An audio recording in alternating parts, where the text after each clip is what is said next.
So எந்த ஒரு பழக்கவழக்கத்தையும் daily பண்ண ஆரம்பிச்சீங்க. ஒரு 30 நிமிஷம் நடக்கிறீங்க.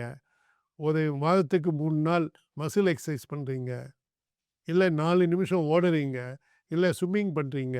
இல்ல ஒரு விளையாடுறீங்க. டென்னிஸு, ஃபுட்பாலு, பேஸ்கெட் பால் ஏதாவது ஒண்ணு பண்ணுங்க. பண்ணி உங்க ஹார்ட் பீட்டு உயர்த்தணும். முதல்ல 2 ஃப்ளோர் நடக்கும்போதே எனக்கு வந்து மூச்சு வாங்கும் சார். ஸோ, இப்ப வந்து 5 ஃப்ளோர் கம்ஃபர்டபுளா வந்து என்னால நடக்க முடியுது. எல்லா இடத்துலயுமே எனக்கு வந்து அந்த ஹெல்த் வந்து ஒரு ஃபிக்ஸ் ஆன ஒரு கான்ஃபிடன்ஸ் வந்துடுச்சு.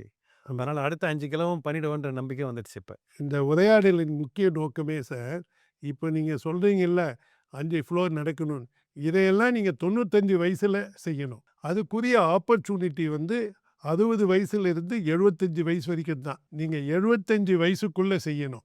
ஏன்னா, உங்க இதயம் வந்து வேலை செஞ்சா, அதுக்கு பேரு லைஃப் ஸ்பேன். உடல்நலை குறைவே இல்லாமல் இருப்பதற்கு பேரு ஹெல்த் ஸ்பேன்.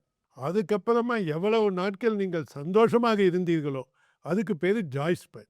ஸோ நீங்க இந்த ஜாய் ஸ்பேன அனுபவிங்க. ஆனந்தமாக இருங்க.